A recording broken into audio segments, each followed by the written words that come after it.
We get started now. Bam. There you go. Take a seat. Bang it. All right. Good morning to everyone. Thanks for coming to our pre-commission meeting here on Friday, August 19th at 8 a.m. We'll look over our agenda here and just encourage all of us, as the citizens did in our last meeting, to have whatever discussions we want to have here today, so that we won't maybe have to repeat those discussions or have extended discussions during our commission meeting, being mindful of not necessarily our time, but it's really the citizens' time. So if we're saying that we want to make sure that we're focusing on our citizens, then being cognizant of their time is important too. All right, so when it comes to the consent agenda, only thing on there right now are just the minutes. With further discussion, we'll look at old business of ordinance number 1139. All right, and as you all received the email on that, that'll come up in September for us to vote on. So we'll be voting on that in September. Okay. In regards to this agenda item, has there been any additional feedback that you received from citizens? Yes, sir. I got a call from a member of the planning board, just reminding me that, hey, did you really see what we did? We didn't vote on it for a reason. Yeah. So, and he didn't explain all the reasons, but he said, look, and those guys on the planning board they do projects around town and around the county, and he said basically this kills two of my projects. What part of it? The really that additional setback, that rear setback is a big deal. Mm-hmm. He says some of these lots along 77 are smaller, and that's why we see them not developed along the CRA corridor. For that reason, and that's why we really need a regional retention pond one day where people can mitigate credits to get those lots developed in a manner in which they don't have to build a retention pond. But that's another fight to fight another day. But when you hear that, it rings to you that, hey, maybe we need to massage this that it's not a complete redo of the overlay or extension of the CRA for certain reasons. So I think we're going to hear more from people, and then of course I was going to inquire as to how Mr. Holzenbach's meeting with Amanda went. Amanda, you can come and then give some update on that. Yeah, the parking lot in the rear. Sure. Yeah. Yeah. So that's what I got, and that's my speculation. So yeah, Pat, if I could jump in with you on that. I've also spoken to 2 or 3 different people about the ordinance, and the only pushback I'm really getting is what you're saying, is that 40 feet. And I don't want us. This is something that I kind of kicked the ball off on years ago, and I don't want us to get lost in the weeds over a parking lot. You know what I mean? Hopefully, if it's causing issues, we can either put an exception clause in there, to where if someone's lot is not large enough or they're not able to develop due to that restriction, they could be waived. Or I'm not opposed, if everybody wanted to go along with that, to just remove the 40-foot setback. The overall goal, I think, of the ordinance is just to get beautification in our area across the entire area of the town, not just in the CRA. So the parking lots aren't really a big deal to me. It's more the color schemes, more the architecture, things like that. Mm-hmm. And the landscaping is very important. But if we want to discuss doing away with or putting in an exception clause, that's something I'm willing to discuss and would be happy to discuss with you guys. yeah, that's kind of what I'm getting. Hey, Hey. how you doing? Good, thanks. Good.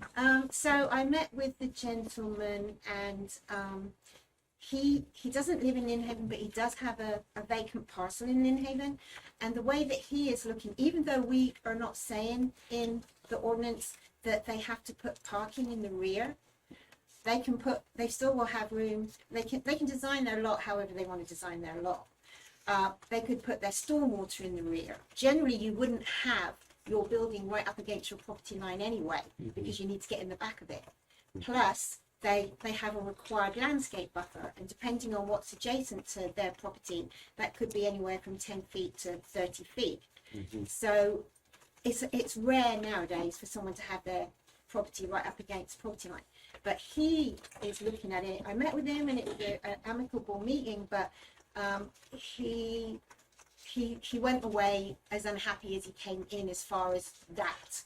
But his reason for his particular property, he said that he was told at some point in time, he said that he has a very particular type of property whereby there is a ditch at the back of it, and he's under the impression that he is not going to have a stormwater pond. So the way he's looking at it is, if we do that, we're taking 40 feet away from him, is how he's seeing it. You're taking 40 feet away. And I said, we have to meet stormwater. We have to meet the 100 year. Yes. And he's like, well, he said, I don't agree with that, because when I bought the property, I was told that I could drain into the ditch at the back. So I recommended he talk with Chris about that. I don't know if he contacted you, Chris. No, we have not heard from him. Yeah. So that's why he wasn't happy with it, because he sees it as the city taking 40 feet, because he doesn't think he's going to need a stormwater pond. So he isn't interested in the fact that he could put his stormwater pond back there instead of the parking if he wanted to. Yeah. And I think he's just looking at the future. I mean, he has no plans to, No. he's leaving it to his children. And he said he was going to meet with all the commissioners individually and discuss it with them, but I don't know if he hasn't. We had a lengthy phone call, and I I just kind of wanted to know where, because we got a lot on open ends on this, so. Yeah. I mean, if they have a lot, they're going to have, depending upon the use that they're putting on there, they're going to have a number of parking spaces. Different types of commercial require different number of parking spaces. So when they go to an engineer, that engineer looks at the lot, looks at the size of the building they want to put on there, looks at the required parking, looks at the landscape buffer, looks at what kind of stormwater pond is required, and puts that on there. So they can basically design their lot how they want. But you know, at the end of the day, some lots are just too small. And in the end, what will have to happen, I think, is a developer will come in and will assemble lots, buy a few small lots to create one bigger lot. That's what tends to happen in cities. It hasn't really started happening, but it has. With the one with the car wash, he bought two. But you know, some lots we have in Inhaven are just too small for people to put what they want to put on there. That's true. Mayor, do you mind if Ben speaks as well? And I know we all know about the stormwater rules, but I do want to reemphasize that this is really the basic stormwater rules are state laws, and so we cannot bypass this. This is not our responsibility or jurisdiction there to make a call like this. Now, a couple of months ago, the city commission decided to increase the stormwater requirements for any new development. So we can supersede it, but we cannot waive it. So I don't know what was said in the past to this. When you property bought owner. it 30 years ago. or Yeah, whatever. but Yeah. I just wanted to point this. And I don't think there's anybody that's here from 30 years ago that could be liable for what was said 30 years ago. I mean, there's been so many laws that have changed within those past 30 years, current, codes that we even you have don't know now. who he talked to, who said it, what he said. I mean, he wouldn't be specific with me. I asked him, but he wouldn't share that I mean, it's all what DEP and Water Management District issued those permits. There's really nothing we can, no matter what was said. Earlier, Pat mentioned the planning board and what they sort of stated. So I'm just trying to look through their meeting discussion and see if there's anything really specific that we could change or consider. Yeah, one of the members on the planning board is a developer, and I wasn't at that meeting, but Vicky, who works with me, who was at meeting, said it was that particular person was talking about what he could and couldn't do in other places, like Mexico Beach or wherever, and he felt like this commission should not be changing any rules without consulting with developers. Okay, I do see that. Oh, yeah, I remember reading it. But you know, In the you statement, you too. create the rules for the developers to follow, and developers often kick back against things, you know. But it was a developer who said that. And also, I also would like to mention that had I been at that meeting, it may have gone a little bit differently, because I would have reminded the planning commission that their role is to make a recommendation to you. Their role isn't to decide whether it happens or not. Their job is to make a recommendation. They shouldn't be allowed to just not make one. Like, they either recommend for or they recommend against. And if they recommend against, they have to give their reasons. And they failed to do that. Good dissent. They failed to give you a recommendation. And that vote or lack of vote seems like it had more to do with personal business Yes. than for the, Yeah. And their job, good they're for there the to- all everybody. Yeah, and they're there to make a recommendation to you, and they didn't do that. Well, from looking at what happens, with their concerns in regards to the fine tuning, I guess it will sort of be the recommendation, though it wasn't voted upon to make a recommendation. So I guess their failure to make a motion to approve it, but still give us some feedback. So they're saying the fine tuning as it relates to storefronts being built closer to the road to allow parking in the rear, that we should reconsider that. Again, as you already stated, permit can't be met with some parcels, but also they mentioned they want us, that we should maybe consider fire and police access. Chief, I don't know how much you've had a chance to sort of look at this ordinance, but do you see this as being a problem with having access with us changing this ordinance? Okay.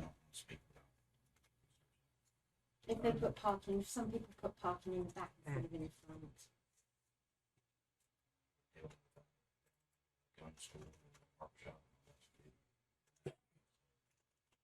Yeah, there's an alley there, right?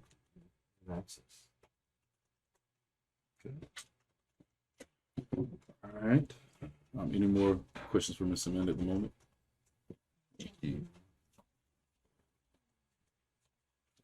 So, I guess Brandon, Pat, I haven't, other than Mr. Bolsomek, I haven't heard from anyone else really about this particular ordinance. Like probably the majority of you, I did talk with him, and then that was prior to commission meeting, of course. Heard his concerns about that. And then, of course, he spoke at commission meeting. He set the meeting with Amanda, so he was able to go and meet with her. So that purpose was accomplished for doing that. Have we heard any other specific things, though, as it relates to this particular line in this ordinance should read this or that?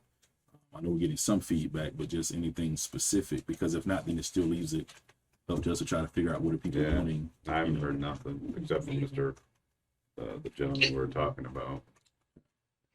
We can appeal to hear what people think. So The only other thing I heard, Mayor, was one of the people I spoke with were talking about the height of the signs.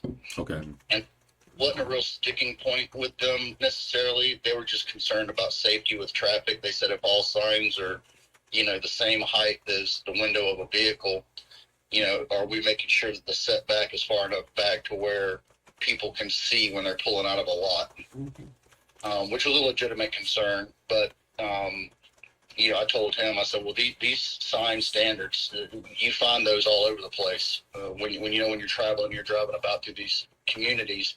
So it's pretty common. I said, we're definitely not going to put people in danger by putting signs where you're trying to pull out into the street. So I tried to read citizen, but that was the only other concern that I had got. Okay. All right. And earlier you mentioned about parking, so we can circle back around to what you were mentioning earlier, as it relates to the parking. I guess was that the other big issue that you were hearing about, the parking in the rear? Yes, yes, I heard about that one as well. And one of the reasons this person was against parking in the back, and it was a legitimate reason, is they deal with a lot of elderly people and senior citizens, and they said if everyone had to park in the back, then getting people into their building could be more difficult. If they built a building there. So I said, well, I understand the concern on that. it's a legitimate concern. So Yeah. I want to let the commission know kind of those thoughts that this gentleman had. But that was the only things that I've heard, and it's been only a couple of 2 or 3 people that I've talked to or got an email from. So it hasn't been this outpouring of anger. Okay. And I know in regards to parking in the back with the seniors, and then what Mr. Holzenbeck said as it relates to safety, unless there's, I guess, some type of office windows in the back or cameras in the back, then you may not see what's happening in the back, even if a person falls in the back parking lot. You know, pastors always have stories, right? But I never forget my next door neighbor, elderly lady, in the first home I lived in Dothan, was leaving the beauty parlor, fell in the parking lot, and actually died there because nobody saw her. And so she, you know, couldn't get up or anything, and so that was her death. Was falling in the parking lot, but in the area where nobody could see her and nobody thought to check on her. Right. So, Yep. you know, with the seniors that not only just having access, but if something were to happen to someone in the back parking lot, unless there's some type of, you know, vision back there to see what's happening, then that could be a concern as well. But I think we're saying like 50% parking in the back, 50% parking in the front is sort of what we're proposing. So are you thinking that we just have no parking in the back, or how are you sort of thinking that we should adjust it? Well, what I'd rather do is if we could, if it's possible, put the wording in there that exceptions can be granted. You know, if it's warranted, basically. You know, if there's a safety concern from the developer, a legitimate safety concern. Or if there's a legitimate reason that they come forth, like their lot, the way it's shaped, or the way, you know, the lot happens to be, does not accommodate putting 50% in the back, then you know, before the commission, and we could give them an exception on it. I think that would be the best, instead of just throwing out the baby with the bathwater. Because there's a lot of businesses, I think, restaurants or whatnot, kind of like we see over there in the new development, Panama City, where there's parking in the back of a lot of the restaurants and stuff. And people don't seem to have a problem with that. So, I don't think everybody that comes in here is going to be wanting an exception. Just those people that they really have an issue with not being able to develop because of that rule. Okay. What do you all think about having some type of exception for parcels that may not fit the, I guess, the sizing? We're talking along the corridor, right? I mean, how much vacant property is there? We're talking about All commercial citywide, commercial. and you're not mentioning parking in here at all. You're just going from a 0 rear setback to a 40-foot, which would naturally encourage people to park in the back. But we're not talking about you've got to do 50%. I mean, parking's never mentioned. It's just you're going from a 0 setback to 40 feet. And these are new businesses, right? But New that's construction. everybody's interpreting that. Well, I mean that's what would happen. But you know, also you got to look. You have a front setback of only 10 feet. Everything else is 20 or 25. So I mean, when you add those two together, you're at 50. Everything else is about 45 or 50 as well. So overall, it's just like a single family or multifamily or mixed use. I think rather than having a blanket set thing to, you know, come before the commission and discuss their situation, I do think it's a safety issue. I think if there's only one entrance and it's around back, I think people can break in a lot easier without being seen and just things of that nature. And most employees park in the back if they have to, front and back, you know, they have designated parking. And again, going back to kind of what I said a little while ago, I don't want us as a board to get lost in the weeds here on this one thing. The overall ordinance is a good ordinance, and I don't want it to get stalled out. So if it's something like a setback that's causing the issue, then we can just do away with that.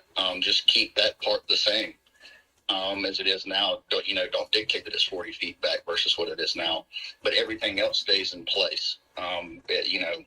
Or we can move forward with it. I'm good either way, because it's, again, I haven't had this overwhelming amount of disapproval for this. It's literally been just a couple of people. That won't happen until we do final vote. Yeah, where are we on this? First, second? They've had first reading. So News Herald didn't get it in, so it's just going to be for discussion Tuesday, and then You vote on it September 1st. you'll So vote it on it could your draw more September. attention on Tuesday. We don't know. Right. But, you know, and really, if that's the only issue, it's basically decide anywhere between 0 and 40 feet. Right now, it's Right. 0. Proposal's 40. You know, you can. That's the We only can do thing. we can do whatever, or do nothing. We'll leave that up to the board to discuss and vote on, I guess, when it's time. I would think most likely they would use it for stormwater retention, but I don't know. Yeah, I would too. All right, so at this moment, are there any proposals that we want to suggest to Amanda for any changes for consideration at this time? I would still say let's put the language in there for an exception if it hinders the development of the property. That'd be I mean, it's setback and a signage. variance from a setback, though. I mean, that would just you'd still have to, you're going to make a setback, whether it's 40 or something less than that, and if they want an exception, they have to come get a variance for the setback. Okay. So Same thing for signage. Because these signs are only going to be, what, 10 foot high? Because they're going for monument signs. No.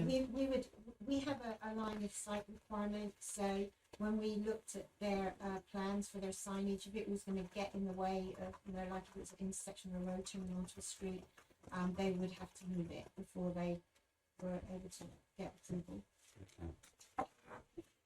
All right, so nothing so no variance for the signage. Any thoughts? I just, the signage is important too, like we have up there now at Off the Wall. That's a real issue. I don't know. I've gone through cities where I can't find anything. Of course, I can't find anything anyway, but signs are all down here and they all are cement. And, Yeah. and you go, okay, well, where is this? And you can't find it because nothing is up in the air. I don't know. I realize we're looking for continuity, but then everything looks like a doctor's plaza. And you're just trying to hunt the name on it somewhere. Just got to use your GPS. That's all. Yeah. Yeah. Cold Springs is like that. Any thoughts? I don't know. And I should say any thoughts on what Commissioner Aldridge proposed. To add a variance possibility. Yeah. Anyone opposed to that?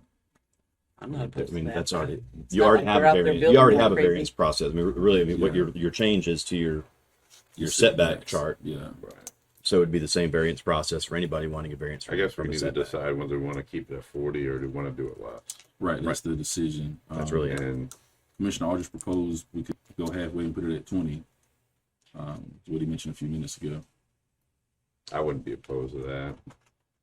Yeah. Unless you guys see any problems with that. You know, I don't have a problem. with the government of the city and some of these owners of these properties, in my opinion. So Any additional thoughts, Commissioner Warwick, on this?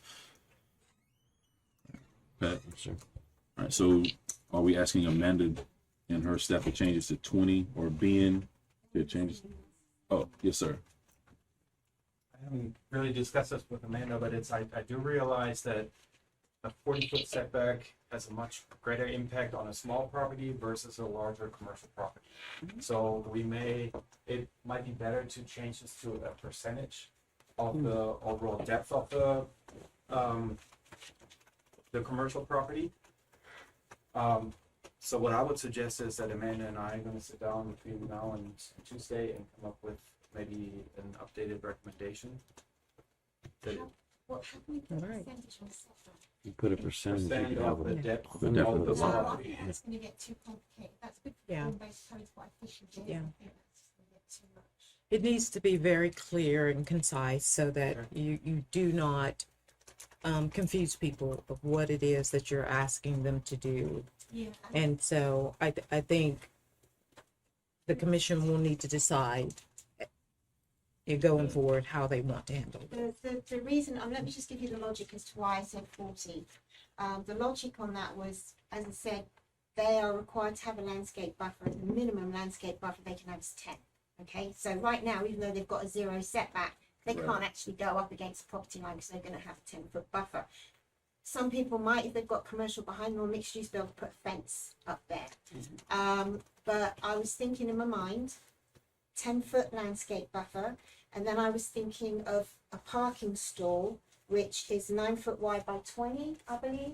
Bobby, not here. He's not here. Chris, 9 by 20, a parking stall?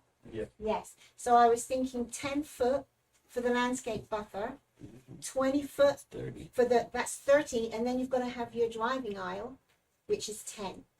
So it wasn't just a figure I plucked out. I was thinking if they did want to put just one row of parking, that's how much space they would need, Gotcha. realistically. Gotcha. That makes sense. That makes sense. Yes. So, Commissioner Aldridge, did you hear Amanda? Yes, I did. So that kind of throws the monkey wrench in the 20 feet thing. Of course, going by what Kevin is saying, I'm not opposed to keeping it at 40 feet. And since we have a process in which people can come before the city and say, hey, look, this isn't working. Can you guys do something to help me out? And as long as we let the public know that, or the people that own these properties know that, hey, look, if there's really something you can't work with here, come talk to us and we'll work with you on these things. But I hate to take out the 10 feet of the landscaping, because I think that's a very important piece to this whole puzzle, is making sure that we have beautiful landscaping throughout the city. So I guess right now where I am, excuse me, is just keep it at the 40 feet, since residents, we can look people in the eye and actually tell them, look, there's a process where you can just come and get an exception if it doesn't work, and be telling them the truth. So, but I guess that's kind of where I stand. I like the 40 feet back more than I do the way it is now. Let's put it that way. Got it. And I know that was a concern when we first started, was the landscaping, just from road to cement, all the way to your front door, wasn't something that was real appealing. So certainly understand that. And with the variance process, I guess they would just make that appeal. Board of Adjustments. Board of Adjustments, okay. And so we should just probably mention that, just, hey, this is where the appeal would go. How much more does that cost the developer to do that? To go to the Board of Adjustments? Yeah, 600, isn't it? Yeah. Yeah. I No, think remember we spent you close to guys, 2,000. you lowered it to 300, didn't the Board So of the 300. Adjustments now, when they go in and do their application? I think it was It was 600. lower. Yes. It went up to like, I don't know, like 600. 1,000 something. Yeah. And it was more, I can't Yeah. remember exactly how much You it is you now. voted We on lowered to it. lower it. And it's commercial, these are going to be commercial businesses. Okay. All right. So we're all good for leaving it what it is right now. And I'm thinking what Amanda was saying for Mr. Holzenbeck's issue, there's really nothing with us changing or not changing that's going to sort of solve his problem. His is more of a stormwater issue than really the parking lot issue or the setback per se, which then goes to the stormwater. All right, great. All right, number 10, presentation of the findings of the Lynn Haven Sanitary Sewer Smoke Testing Report. I asked our utilities director to come in and just kind of give you, we'll talk about this on Tuesday, but give a brief update of the findings. I thought it would be a great time for a discussion with you all to ask Greg any questions. So before you kind of have the findings and what all was done in that. And so I'm going to ask Greg just to give that presentation now, and surely we'll give it to the public on Tuesday. But again, I know you want to have those conversations and discussions, so we wanted to give you all of that information. Greg? Before I get started, I'd like to introduce Danny McArdle. He's our new Assistant Utility Director. Yes. He comes to us from Panama City. He brings a wealth of knowledge on the compliance side. Probably look familiar. He's got a good background on Panama City's consent order that they are working through. So I want to make sure you guys met Danny. And that position had been vacant for a while, and we're very blessed to be able to Absolutely. get that. Yeah, it was a hard fought application process, but we got a good guy on board. Mid-year budget, you guys approved our smoke testing program. It's already paying dividends. We've identified 57 leaks, and they're ranked from major to minor. Sewer cleanout caps, the wrong size cap, broken lines in a homeowner's yard next to his air conditioner that he has no idea about, and roots are getting in it. So it's great on our citizens front, and also for our benefit to help eliminate sanitary sewer overflows. We've identified several manholes that have been damaged, knocked off their rim, right in the ditch of Mosley High School, the big concrete ditch. That is a huge flume of water that has to be treated through the wastewater plant. So it's already paying big dividends. We've already reached out to all of our customers on this. We get a nice little one-page report with a picture, address. That is included with a letter to the homeowner saying, hey, we found this during our smoke testing activities. We had one section along the Highway 77 corridor that was not able to get smoke tested due to a blockage and petroleum in the manhole system. So we got the blockage cleaned out. We found a 6-foot section of 4-inch pipe that had fallen down into the manhole and ran into the pipe. So our team was able to get that out and got it flowing good. We paid for a specialty service to come out and pump all the petroleum out of the manhole in the sewer system. So next round that we do, we'll be retesting that small little section and then getting back on our collection basin program. We found a couple of collection basins that had no defects, which is great. That means you've got a nice tight sewer collection system. The only thing flowing down those pipes is the wastewater to be treated. You can go on and go over this presentation with them, Greg. Sure. Yeah. So in the presentation, we identified the 57 leaks. There are, we'll start with the back of the first page there. This is a drone footage of Mosley Drive. You can actually see in the bottom picture that guy with the green shirt. It's on the back of the cover page. Yeah. That is the manhole rim that was knocked off in the ditch lines. So when the ditch fills up, all that stormwater rolls in. These maps here are like it gives you the little hot spots showing you all the different leaks of all the different sizes. The 57 leaks throughout the city, 12 were identified as severe, which means you're getting millions of gallons of flow into your sewer collection system from these damaged areas. Okay. Our wastewater flows included on the next page kind of shows you the correlation to the rain events with the million gallons a day flow. So, for example, on the 10th, and we're talking July here, we went from 1.556 million gallons a day, and it increased all the way up to almost 3 million, 2.9. So that shows you the amount of non-sewer water that we're having to pump.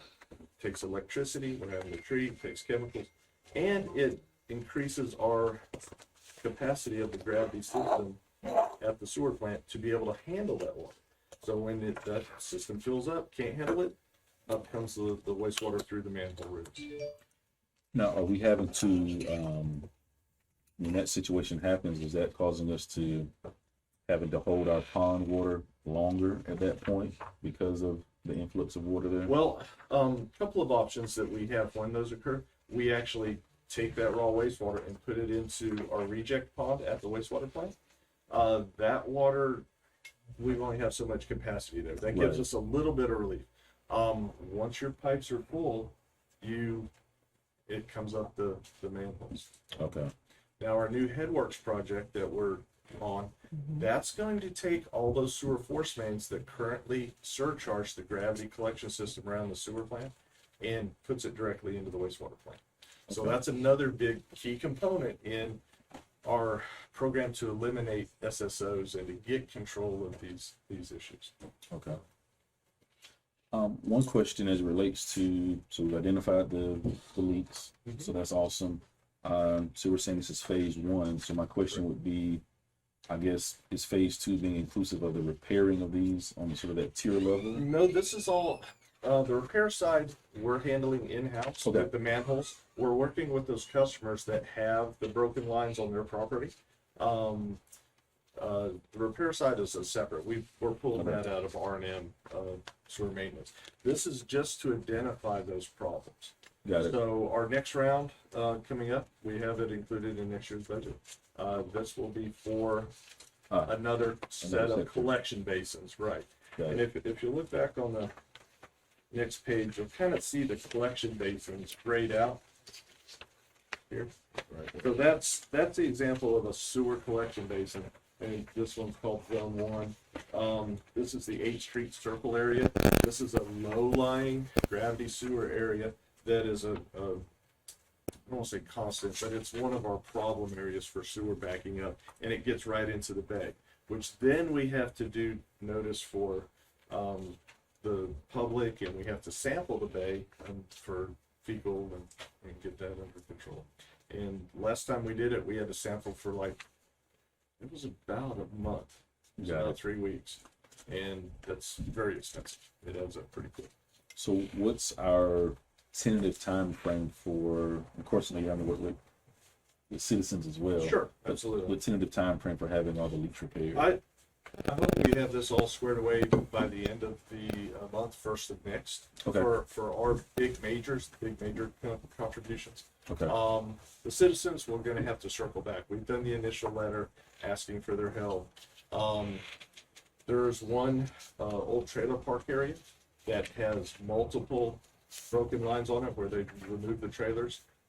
We've contacted that individual and notified code enforcement as well if we have to take stronger action to get those fixed. Now, the 12 that were severe, any of those citizens related, or is that? No, those are all manholes. Okay. Are you finished with your? Yeah, any other questions? Any other questions for? So the ones that affect the are on the residential property, it's up to them to fix them? Correct. That is their clean out cap that's been hit by a lawnmower. That's a broken pipe coming out of their house before it gets to the city sewer system that they have to fix. Okay, where's the definitive line where it's, okay, this is the city and the residents at the property line? It's at the point of connection to the city sewer. Okay, Most households are 4-inch coming out. The city side is 6-inch. It varies depending on where you're at. It could be at the edge of pavement. It could be under the asphalt where the connection point is. okay. So it just varies. All right. Any additional question? So this is gonna help substantially as far as the load on our sewer plant. Yes, and our lift stations too, because all these collection basins flow first into a lift station, so we have to pay electricity to pump that. And then it affects the amount of gallons that we're treating at the wastewater plant, which is also electricity, chemicals. So overall, it tightens up your sewer system so that you're only paying to treat sewer, not all the stormwater that inflows into your system.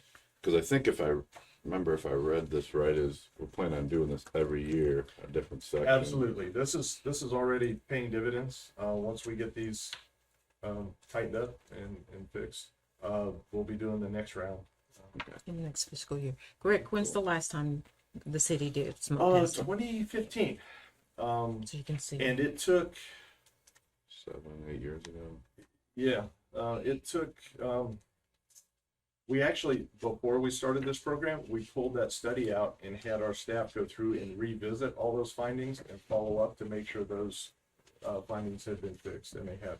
One of the big findings of that was the 1927 sewer lines that we dug up city blocks and replaced the sewer in there. That was also tied directly into stormwater collection basins. They had a combined sewer stormwater system for that leg. It's not something that's allowed now. Cool. And I guess, like to your point, as far as the diminishing of the amount of water that comes in, I guess it's going to take time until we can get back to maybe that 1 million. as we're Absolutely. Well, discovering. and even then, we're still growing. So Right. that's capacity in the plant that we're able to gain and push off a little further our expansion of the AVOT. We are still having to do that. Our previous efforts have also helped with that. The state revolving fund money, we slip lined a bunch of pipes, put a fiberglass pipe in it and cured in place pipe. And we saw immediate gains from that, just from the cracked old clay pipes and things. And so we've been making big strides these last few years. This is just the next round in it. Okay. Brandon, do you have any questions for Greg? Yes, sir. All right, thank you. And just as a reminder that we did put this in the budget again, and so we want this to be continually, not, do it in 2015 and then wait 8 years later and do it. I think this is gonna help us tremendously to stop a lot of the SSOs before they, Kind of like what we talked about, a strategic vision yes, thing where preventive maintenance. yeah, Preventive maintenance. yes, this is in his strategic plan. You're Yep. exactly right. All right, awesome. All right, number 11, city manager. Yes. Discussion of increase for wastewater rates. Okay. So every year we do have to bring before the commission, whether the rates, the utility rate fees stay the same or increase. In 2019, you did increase all of the rates, due to a study done by Stantec that the commission actually asked for. And in that recommendation, it was recommended that these rates increase every year by 4.5%. We have not done that in the past 2 years. And so this year, and one of the reasons, two of the reasons we did not do it is because it was right after Hurricane Michael. Of course, people were trying to really still get on their feet. And then we had the pandemic. And commission was very sensitive of that people were really struggling to pay anything at that point. But we're at a need now where we do need to increase our sewer side of it. The other two that you'll see on the agenda, we're asking that they remain the same, but we do want to get back to that recommendation by Stantec to increase by 4.5%. We did have a shortfall in our budget with the sewer side. And as you know, there have been several SSOs, several projects that we put on hold because of the shortfall of money. And so we want to get back to completing those projects and making sure that our citizens get the best service and not have to deal with so many SSOs. One of them is, you just heard, the smoke testing, putting money in the budget for that. We have to do. So it's a 4.5 increase. That means that the sewer base rate would go up by 43 cents. And that also means that the volume increase would go up by 27 cents. And per gallon, 27 cents per gallon. Base rate would go up by 43 cents per gallon. It just, base rate is just a base rate, so it would just per thousand. So all the way. So this answered my question I talked to you the other day. This Yes, is sir. Exactly what I was looking for. Uh-huh. So, and I imagine most people don't use 10,000 gallons, but let's say they did. The most they would pay is an increase of $3.13 overall. That's exactly right, sir. Rates are still good. Yes. And we still are some of the lowest rates in Yeah. Bay County. Yeah. So we're asking that increase. I don't know, Commissioner Warwick. I've got two young girls. So I might go through 10,000 calls a month. Yeah, man. Yeah, I've been there. You got to put them on a timer for shower time and all that stuff, man. Washing hair and all that They stuff. never come out. Yeah. Any additional questions for city manager on this? Any more need for clarification? Do we have a projection of the overall increase in revenue? It'll be $156,000 more that we will be able to pull in for that. I had read something before and I was talking to somebody about this.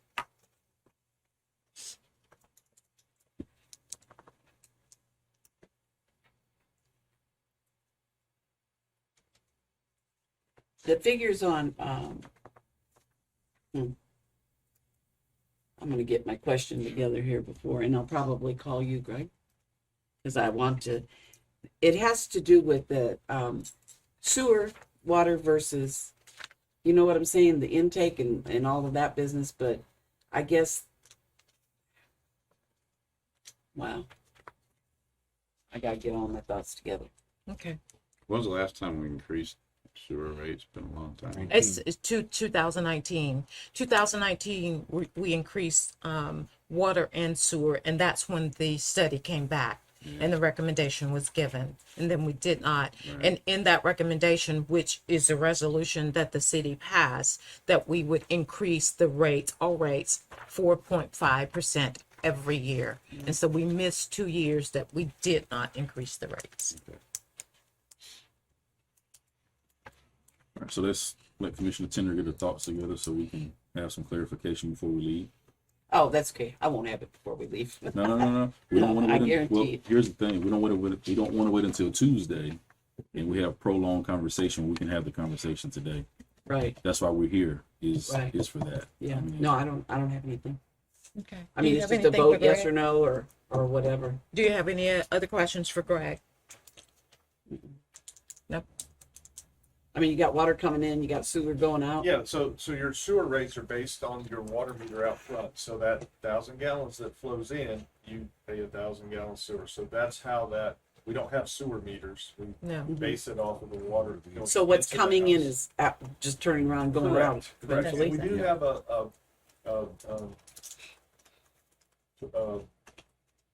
program in place where if the homeowner has a break and that water ran out on the ground, but it still ran through the meter, they can make applications, they can say, hey, I had a sewer break and I had 50,000 gallons go through my meter while I was out of town, it all went on the ground. We credit the sewer on that. So we have some programs in place that help our citizens through the sewer side for that.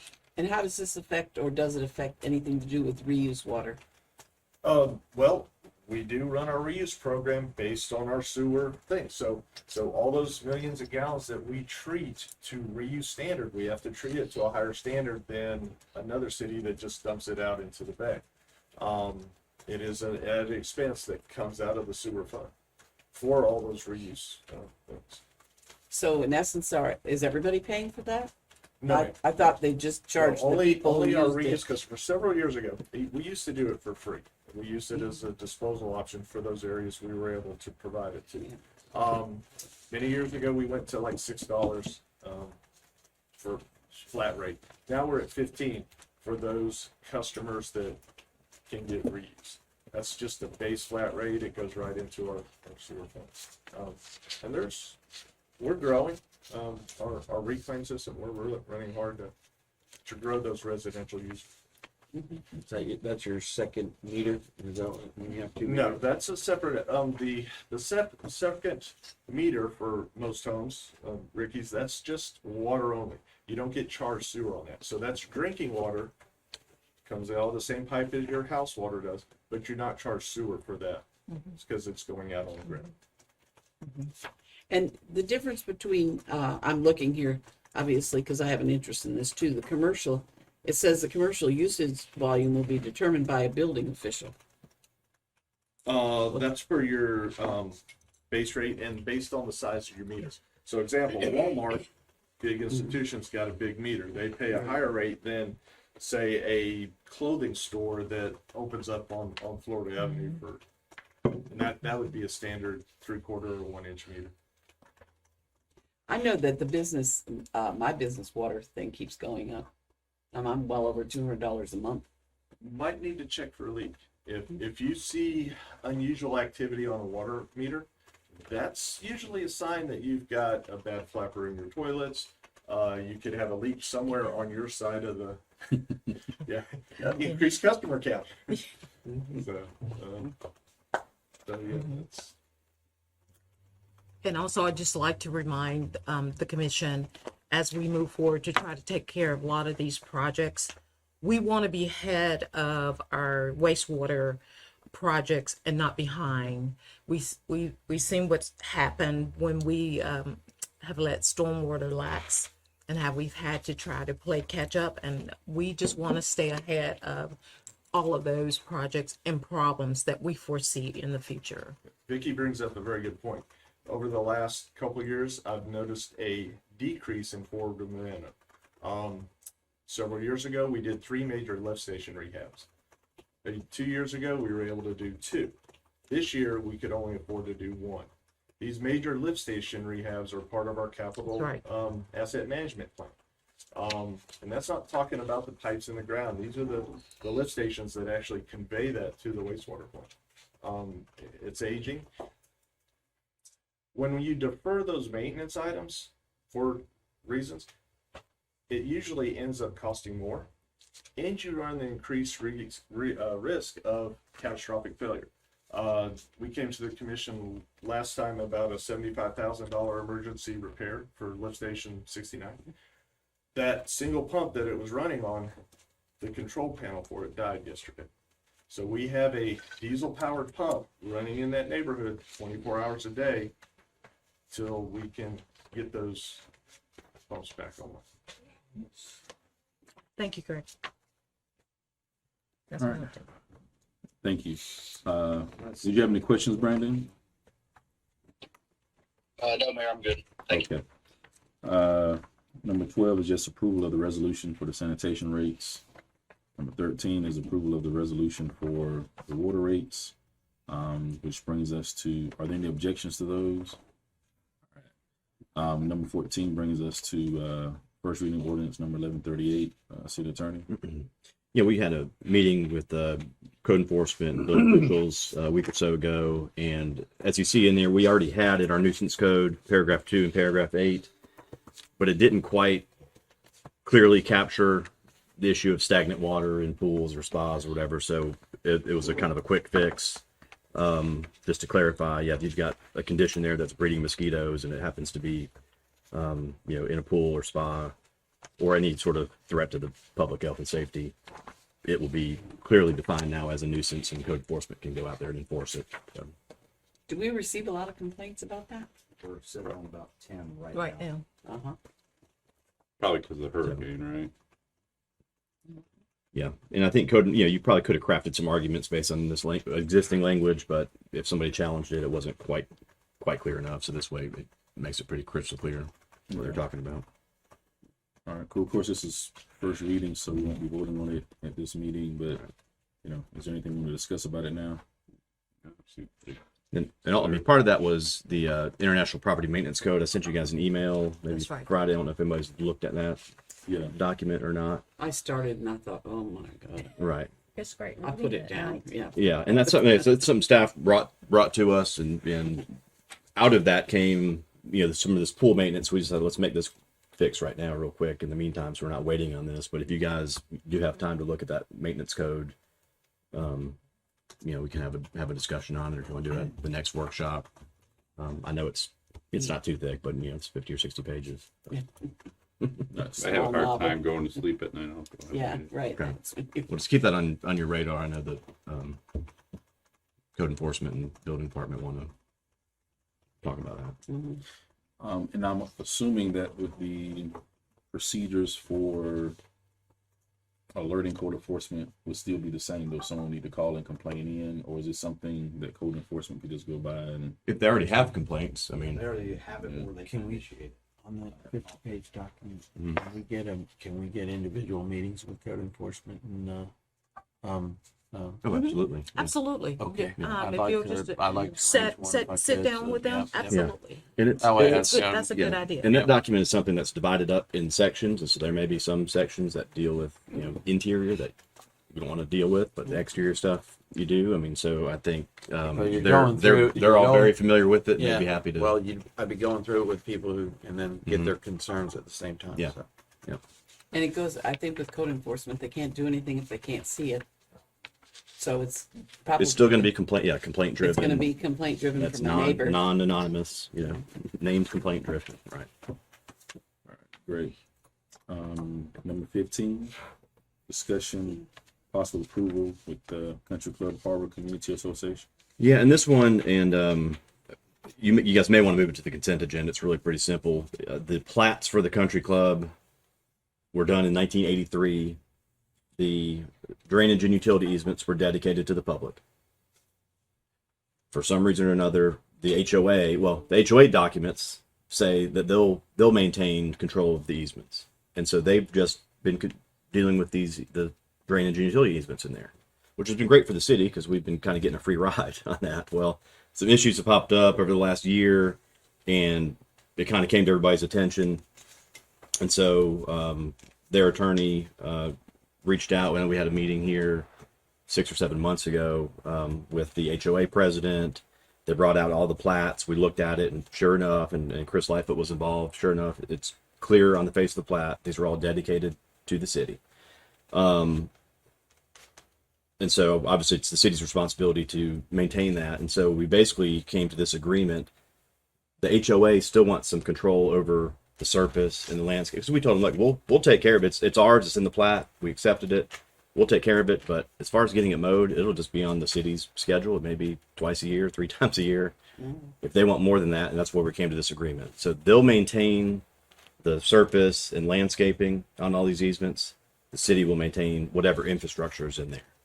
And you can see all the different plats. There's actually not infrastructure in every one of those easements. Some of them are just grass. So, and Chris was and Bobby, we're good with that. And We don't mow in there now. no, the HOA has been doing all, and they've been doing pipe replacements, and they've spent big money over the years. That technically it was dedicated to the city. So, Now, is there any concern about them asking for any of that money back, that reimbursement or anything? no. I mean, I think they'll be happy if we take over the maintenance of it, put the So building it was going always forward. supposed to have been like that. Yes. Yeah, and that's why I say if you look at the plats, I mean, we highlighted all the areas and the dedication language. I mean, I get it to some extent. They want control over the their neighborhood restrictions and things like that. So Is there, So I mean, really, the agreement is pretty simple, where it has the city's duties, which is infrastructure, and then the HOA duties, which is the surface. And they'll make sure nobody builds anything in there that would encumber our improvements or access to it. Oh, the HOA will make sure. Yeah, so make sure that, so if you want to do, obviously it's in an easement, so they'd have to get approval from the architectural review board. If you want to put something, planter or flower box in the easement, they'll make sure in this agreement that they don't do that if we have some infrastructure there. Now, if it's just a grass lot, I mean, we wouldn't have any objection to that.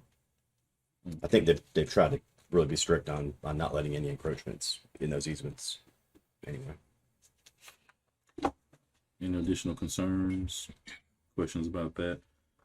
A couple of things. Don't forget, Tuesday we have our stormwater workshop with Stan Tech at 4:30 p.m. So that's going to be before our city commission meeting. Also, don't forget, city commission is at the Garden Club. So don't forget that. Of course, we'll be reminding everyone about the quorum. Although I know we're a little closer, a little more intimate, but it's still, follow our procedures as it relates to being recognized by the speaker, not speaking out from the audience, etc., things of that nature. Also, I've talked to the city manager about putting a couple of workshops on schedule for us as it relates to reviewing the charter. And so just trying to coordinate that in concert with our budget. So wanting to get that done within the next month or so. So we can have a couple of those, and then we'll be able to vote on it at one of our meetings on what we would like to do for that. So once her and I sort of get to confirm the schedule, then she'll send it out to see if everybody's okay with those two workshops. It'll be evening workshops. That way the public can come out as well and hear what we have to say about it. So this will be a good time to just go ahead and start discussing with citizens, what their thoughts are on the proposals from the Charter Review Committee as we move forward with it. So that's the hope. That way we can already get that behind us and not have to worry about it over Christmas and Thanksgiving and all of that, trying to get it done and get it in enough time. So anything else before we go? Hey, Mayor. Yes, sir. With Kevin, I kind of agree with him. Does the board disagree with moving number 15 just to the consent agenda? Well, last time we did that, then we moved it back off the consent agenda and discussed it. I don't have a problem with it. Yeah, I'm with you. We can give it another shot, though. Yeah. So we can. I mean, I think it really should be. It's non-controversial. Then they're on board with it. Their turns looked at it. It's We're just fixing something. we're fixing from the that something that past. should have been going on since 1983. So Got it. What kind of expense is that going to add for us? I mean, Chris is here or Chris. whatever, Would be just, maintaining some pipe. $1,500 point repair to do on a pipe, or you could have a $750 clamp to put on them. I mean, it just depends on what the extent is. I know they've spent several $1,000s over the past 20, 30 years making repairs to pipes, but it's no different than, you know, a point repair out here on Ford Avenue or, Have y'all gone and looked at it? oh yeah, we have dealt with. They them walked the for a long entire- time. Mhm. Yeah, it's nothing, that we're concerned about taking over. We're good, as long as the agreement with the mower. You don't mess with the golf course, don't mess with the golf course. Golf course is open, and this does not include any of the ponds, by the way. The ponds are Right. all We're not taking the ponds, vacant, just the. it's just the entrance. Got it. No house. Yeah. So yeah, let's if there's no objection from the commission, then we'll move to consent agenda. Just have one thing to bring up, because I got an email, but Yes, sir. if we're done with the agenda, I just. Yeah, this we could- did. This could potentially be agenda item, but I talked to Chris and I emailed him very early this morning. I was going through my emails and, yeah, it was 2:30. well, I was forwarding, I couldn't reschedule it. I was trying to schedule it for the morning, but since I was forwarding an email and I was going to talk to city manager too, but this is kind of, it's kind of a feather in his cap because Jessica Graham with the St. Joe Bay, St. Andrews Bay Estuary Program put out an email, and she was asking members of the policy board if we would make recommendations from our public staff for public works, infrastructure, and stormwater that they could serve on the Science, Technology, Engineering, Modeling Committee for the St. Joe Bay, St. Andrews Bay Estuary Program, and it's probably like a 1 hour meeting a month. But if we had a member from our Lynn Haven representing in that capacity on the estuary program, it would be a good thing. It would be another voice, kind of like, you know, I've always said that the estuary program is kind of like the TPO of the waterways. You know what I mean? Yeah. So I forwarded the email to Chris, and I said to him with city manager's blessing, I would make a recommendation that Chris be our member on the STEM committee because it's right there with what he does. So I didn't know if we had to. Can't signature. You- can't signature. I don't know You if we had to said- put it on the agenda and run it through the Yeah. commission. That's a. It's not our. It's not our appointment. It'd be. Yes. Okay. Yes. It'd be the. Yeah. That's where That- So that would be something. That would be my yeah. question, and I'm kind of asking you permission at the same time, Yeah. put it out here Yeah. in front of everybody. But Yeah. Yeah. but Yeah. So it wouldn't necessarily be an agenda item. Yeah. Yeah. You No, heard. yeah, just Well, give me a they're- call. they're I asking- don't have a problem with Chris being on. they're asking for somebody, and it's like what they mentioned was, you know, somebody from your public works, Yeah. infrastructure, and stormwater. I'm like, They just need a person, or do they need an outstanding person? they wanted a city staff person. They wanted someone who's not going to be a policy board, like an elected official who's going to be voted out. You know, they want somebody with that's going to belong to a city or a county, or, you know, So it's somebody just- who's going to be, you know, in a position. So it could be Chris, it could be Greg, it could be, you know, but since they asked for a American Senior. We stormwater want to talk. type person, so Yeah, just gonna get that out. Yeah, I'll talk to Chris and we're fine with that.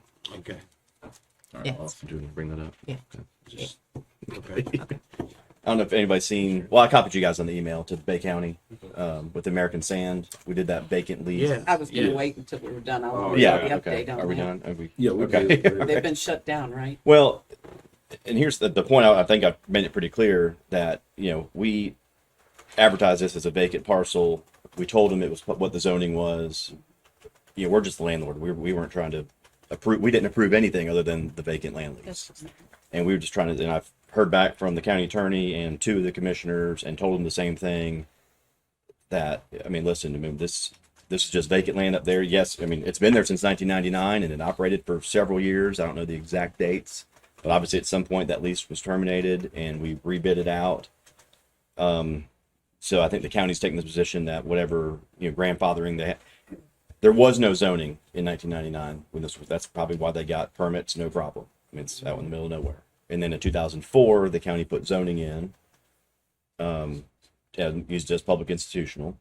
So that would have made it a non-conforming use. And so I think they have the rule, like most of us do, that if you're out of commission for 12 months, you lose that standard. So you'd have to go back and get permits or land use changes and everything. And that's what they've that's where it sits, and we're trying to stay neutral That's all in up to this. the tenant. Yeah, exactly. I mean, it's up to the Yes. tenant. Now, if they want to do an actual land use change, they'd have to have our consent on that, but they've not asked us for No. that. But if you look at that original 1999 lease, there was some language in there that said, you know, if they couldn't get the permits, we'd let them out of the lease on 60 days notice. We don't have that in this lease. I don't have a crystal ball, but I kind of see that coming. If they can't get operating, they might come and ask to get out of that lease. We're getting So it's they're like a still 2000. closed. They're still shut down. I do believe code enforcement did a stop Yeah. work. Bay They County did it. Bay Bay County County. did a stop work order. I Yes. think. Yes. So How long do you think that's going to last? we're telling that tenant to deal with Bay County. Yes. And And if Bay County said that they would deal with the tenant. and if it comes down to, hey, look, it's a non-conforming use, we're not going to allow it. I don't think the city needs to take a position on that. Right, yeah. Other than if he comes back and says, look, I don't need this lease anymore, you know, we might make the consideration of just letting him out of the lease. I don't think we need to play hardball. It's a $2,000 a month lease. But that'd be that the only decision you guys would have to make is to whether to agree to terminate the lease if it comes to that. You know, he might figure out something else to do. That's right. Okay. All right. Awesome. Thank you all. See you Tuesday. Meeting adjourned.